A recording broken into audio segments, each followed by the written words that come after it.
For nearly a decade, the Lone Ranger brought thrilling adventures and unforgettable characters to television screens, becoming one of the most iconic westerns of all time. But behind the legendary tales of justice and heroism, many of the talented actors who brought these stories to life have sadly passed away. In this video, we pay tribute to 43 stars of the Lone Ranger who are no longer with us, remembering their incredible contributions, careers, and the tragic circumstances of their passing. Join us as we honor their legacy and celebrate the show that made television history. J. Silverheels took on the role of Tonto in 1949 at the age of 37, bringing depth and dignity to the Lone Ranger's loyal companion. While his character was wise and resourceful, Silverheels struggled with the limited opportunities available to indigenous actors, often forced into stereotypical roles. He married Mary Daroma, with whom he had 6 children, but his career frustrations and financial difficulties put immense strain on their relationship. Despite his fame, he faced constant discrimination in Hollywood, battling to gain recognition beyond Tonto. In later years, his health declined. He suffered multiple strokes that left him partially paralyzed, robbing him of the ability to act. The industry he had fought so hard to be a part of largely ignored him in his final years. On March 5, 1980, at the age of 67, he passed away due to complications from a stroke, leaving behind a legacy of both groundbreaking achievements and deep personal struggles. You marked man. They hunt you down, many against one. No one is going to know I'm alive. I'm supposed to be dead, and I'm going to stay that way. Lane Bradford played the ruthless Duke Wade in 1949 at the age of 27, carving out a niche for himself as a classic Western villain. Despite appearing in over 250 films and television shows, he was never granted leading roles, always cast as the expendable bad guy.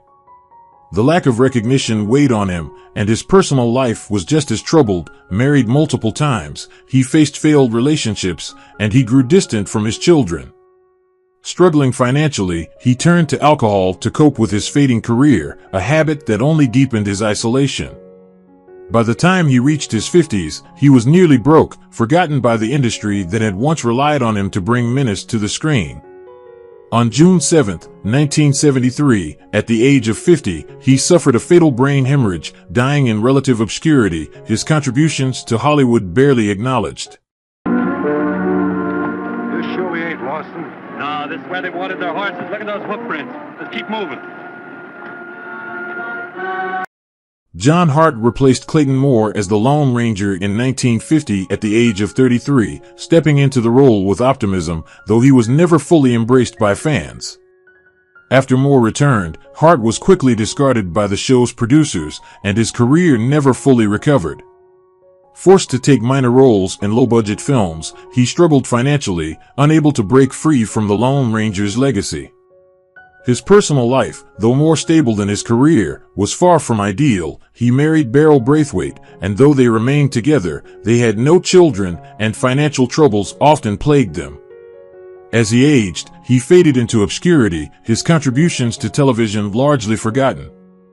In his later years, dementia robbed him of his memories, leaving him confused and disconnected from the world he once knew.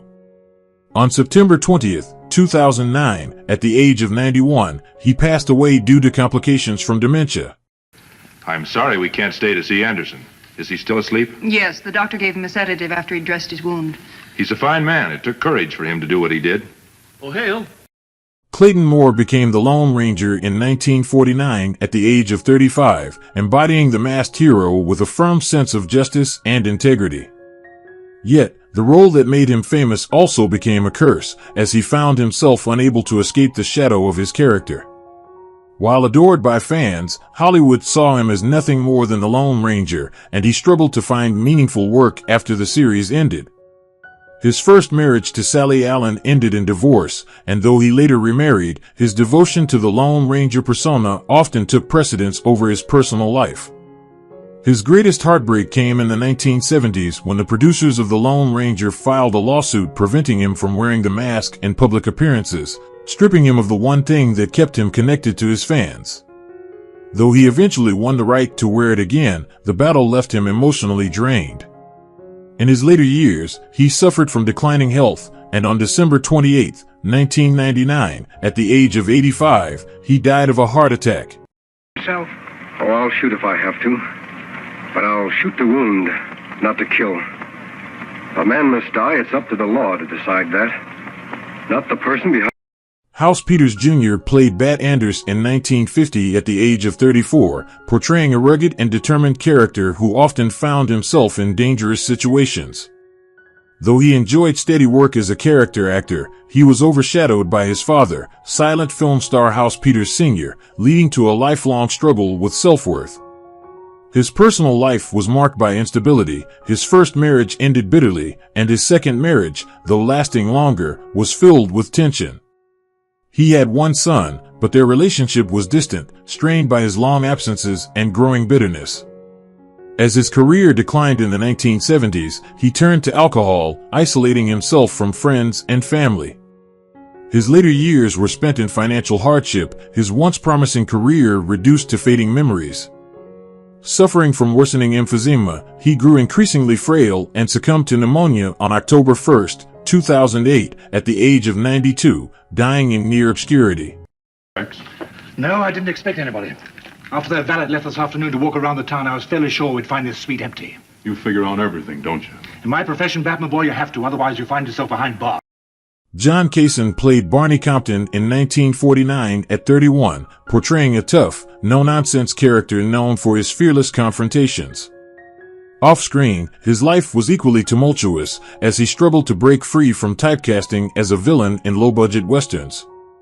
His aggressive nature extended beyond his roles. He was notorious for bar fights, reckless behavior, and a self-destructive streak that alienated those closest to him. He married young, but the relationship ended in a bitter divorce, leaving him estranged from his only son, who wanted nothing to do with him. His drinking spiraled out of control, and as job offers dwindled, he found himself increasingly reckless, both on and off the screen. On July 7, 1961, while speeding late at night, he lost control of his car and died in a violent crash at the age of 42. His life ended as chaotically as he had lived it, leaving behind a legacy of forgotten roles and broken relationships. What are these two birds doing here? Never mind them, they're friends of mine. Who is this character? I don't know. I caught him snooping around out by the window. I didn't mean any harm. I was... John Doucette portrayed Andrew Gage in 1949 at 28, playing a commanding and authoritative figure.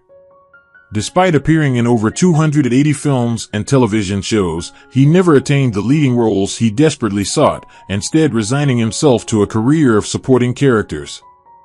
His personal life was filled with disappointment. His marriage, though long-lasting, lacked warmth, and his children grew up resenting his absence. He worked tirelessly to provide for his family, but the relentless grind of Hollywood left him exhausted and unfulfilled. As he aged, he faced declining health and financial instability, struggling with the realization that his decades of work had brought him little lasting recognition. Diagnosed with cancer in his final years, he endured a slow and painful decline. On August 16, 1994, at the age of 73, he succumbed to the disease, his death barely acknowledged by the industry to which he had given everything. So, instead of paying your taxes, you spent your money on a fancy schooling for the kid. I read books that say in America people should not be subjected to excessive taxes.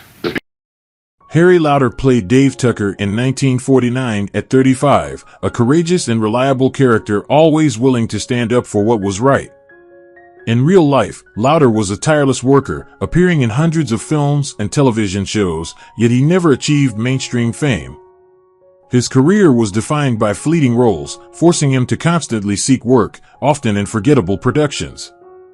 His personal life suffered as well. His marriage was strained by his long absences, and though he had children, his dedication to his career created a rift that never fully healed.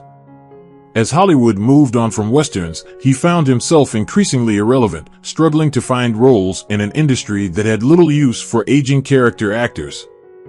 His later years were plagued by financial struggles and declining health. On October 30, 1990, he died from heart failure at the age of 76, a once familiar face now largely forgotten. We came to drink water, not to poison it. Yeah, you came here to do me in. Well, go ahead. You Dave Tucker? Well, as if you didn't know. Well, go ahead. I don't want to know who you are. Keep your mask on.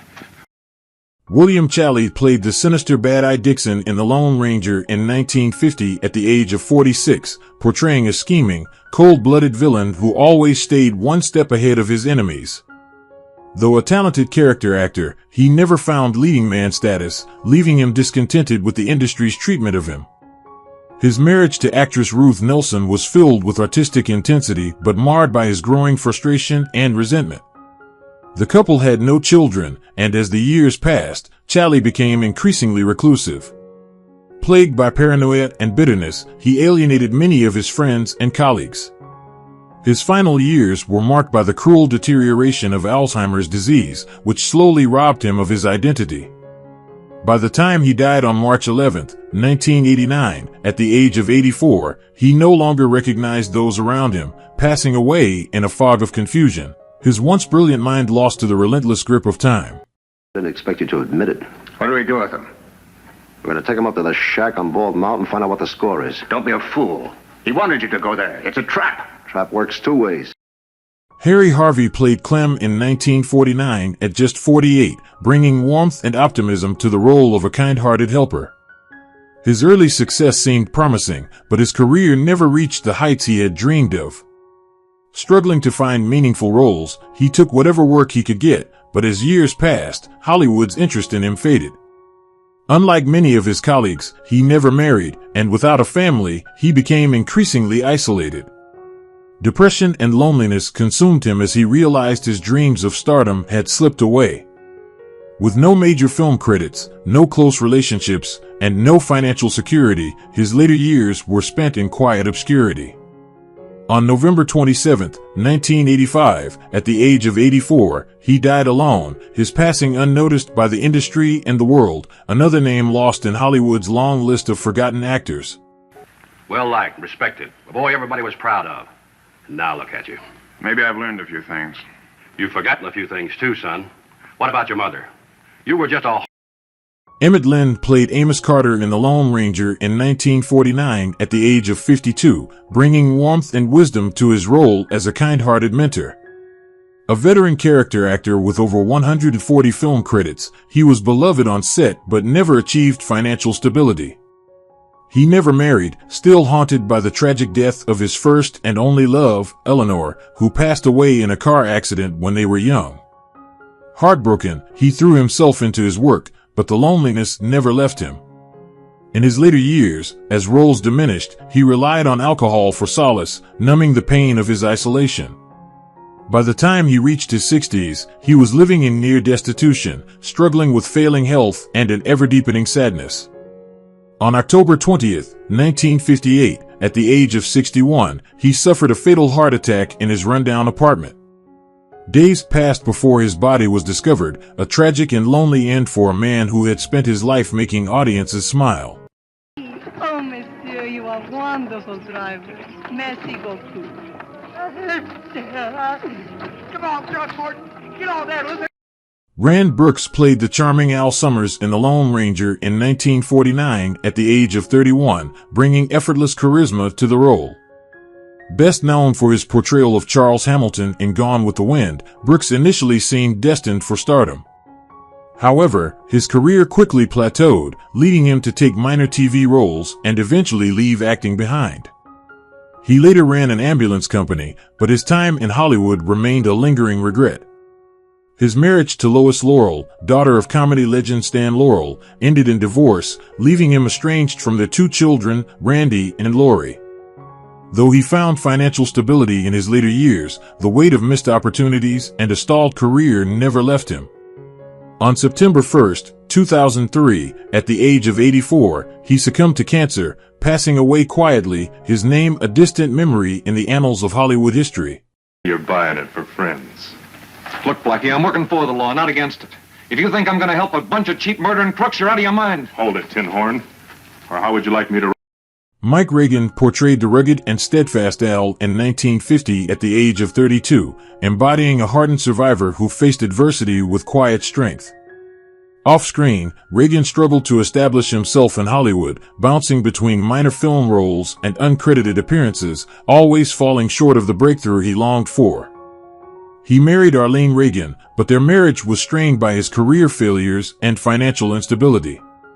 They had 2 children, David and Linda, yet his constant absences and growing resentment created a fractured family dynamic.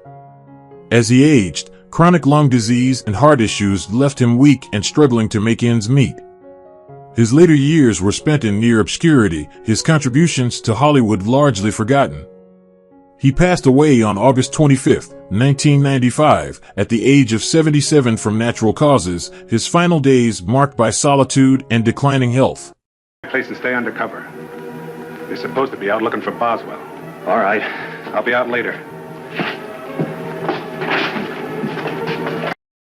Glenn Strange brought fear and menace to his role as Butch Cavendish in 1949 at the age of 50, portraying the ruthless outlaw with chilling intensity.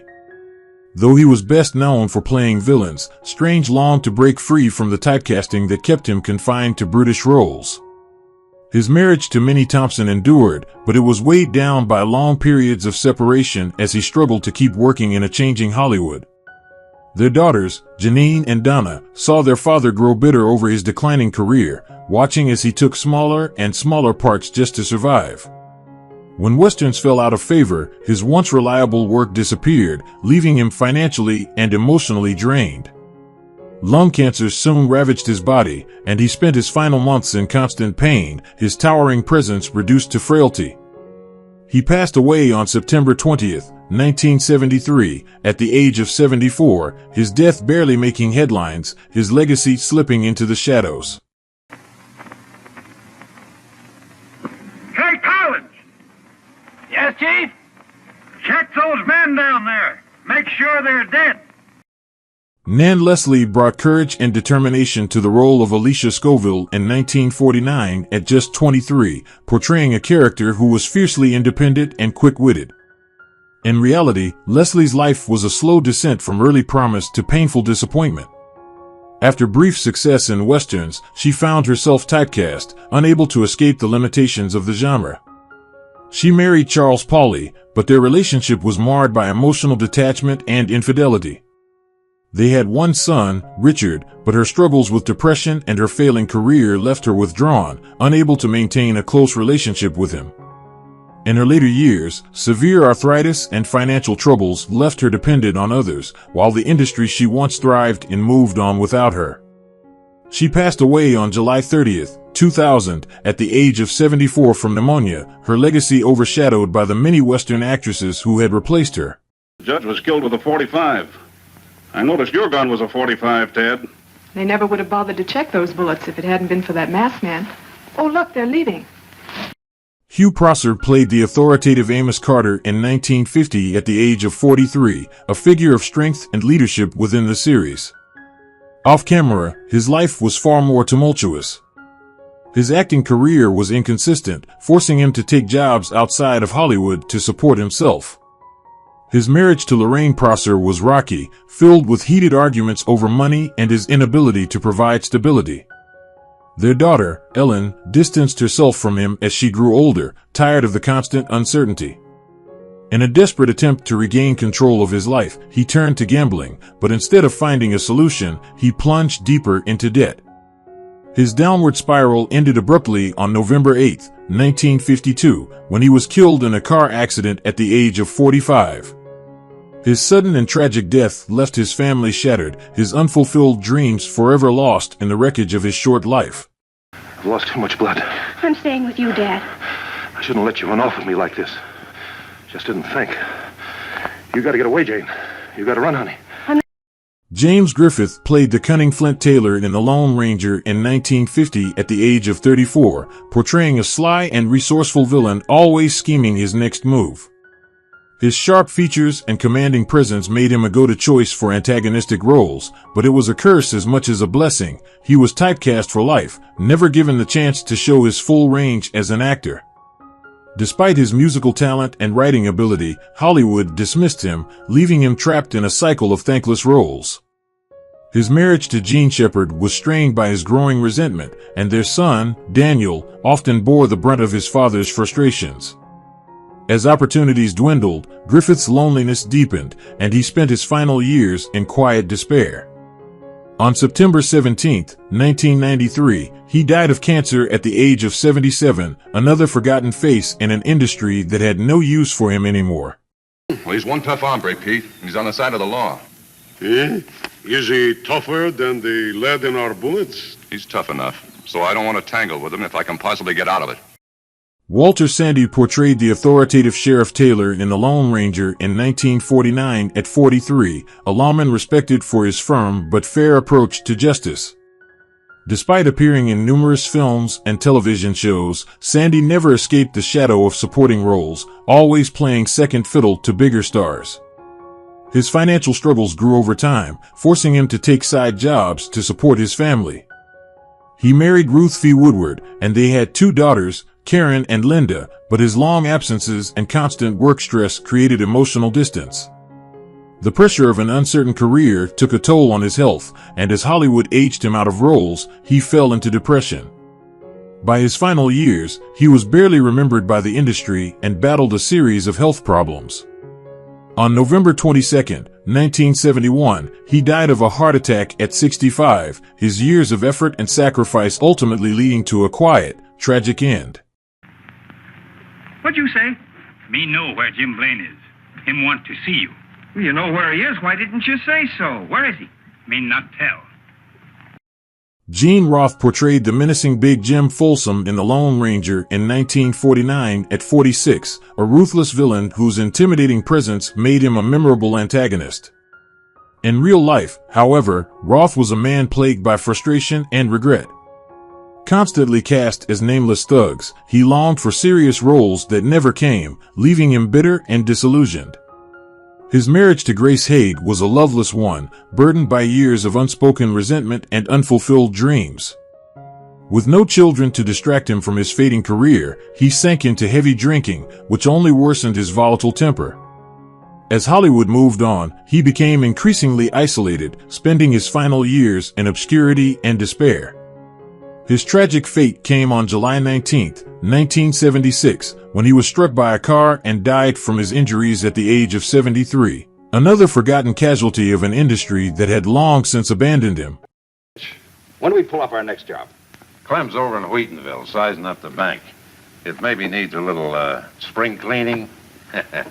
Until I find out, you stay in San Carlos. John Pickard played the dedicated yet overlooked Deputy Henry Slack in 1952 at 39, embodying a steadfast officer of the law who rarely received recognition. In real life, Pickard suffered the same fate, spending his career in minor television roles while others claimed the spotlight. He never found lasting fame, and as time passed, his bitterness grew. His personal life was just as troubled. He never married, unable to form deep connections due to his frustrations with Hollywood.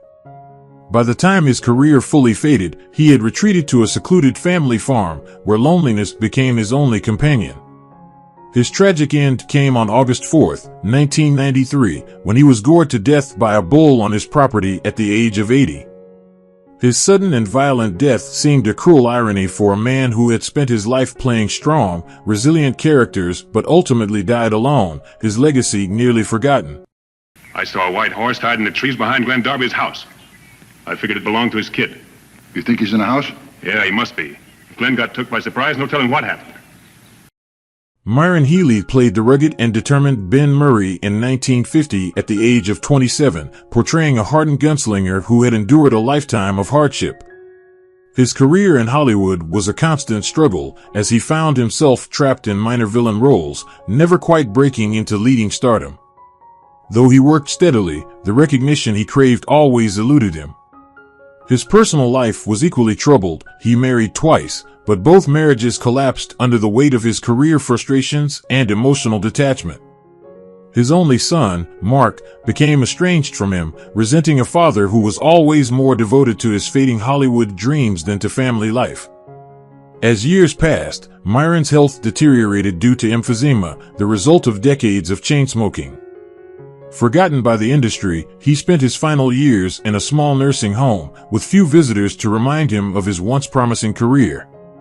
He died of respiratory failure on December 21, 2005, at the age of 82. Why not? I'm a coward. It's simple. There's nothing complicated about that. You're wrong, Ben. Cowardice is the most complicated thing on this earth. Denver Pyle played the good-natured Arlie McQueen in 1951 at the age of 31, bringing warmth and reliability to the role. Unlike many of his co-stars, he eventually found success in television, becoming a familiar face in long-running series. However, his dedication to his career cost him dearly in his personal life. His long absences on set led to a bitter divorce, and his two sons grew distant, feeling neglected by their father's obsession with work. Though admired by audiences, he struggled with loneliness behind the scenes, masking his pain with humor. In his later years, a lifetime of smoking caught up with him, leading to a devastating lung cancer diagnosis. His final months were marked by immense suffering, and despite his once thriving career, he died quietly on December 25, 1997, at the age of 77, his passing on Christmas Day making his loss even more poignant. Don't you, Sheriff? I don't know. The killers would have hidden the grave, wouldn't they? I suppose so. You talk straight, Mac. Even if he does wear that mask. Phil Tidd played the eccentric Cherokee Webster in 1950 at 57, providing much-needed comic relief to the series. While his character was charming and whimsical, Tidd's personal life was marked by a deep sense of unfulfillment. Though he was a prolific character actor, he never gained leading roles, forever relegated to small, forgettable parts. His marriage to Adele Tidd lasted for decades, but it was a relationship of quiet endurance rather than passion. The couple had no children, and their later years were spent in an increasingly silent home. As old age crept in, dementia robbed him of his memories and identity, leaving him confused and vulnerable.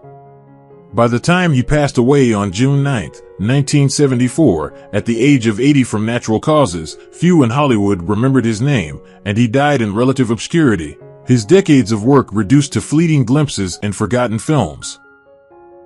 Peter Mamakos portrayed the wise Chief Gray Eagle in 1950 at 32, a respected leader who carried the weight of his people's struggles with quiet dignity. Ironically, Mamakos himself lived a life of constant turmoil, always an outsider in an industry that saw him as nothing more than an ethnic typecast.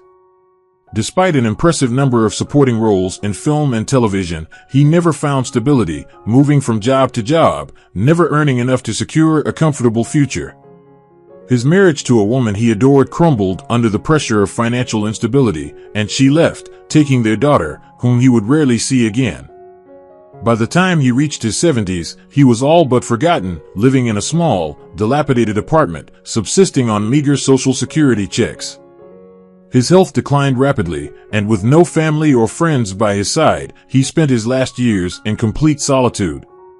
He passed away on April 27, 2008, at the age of 89.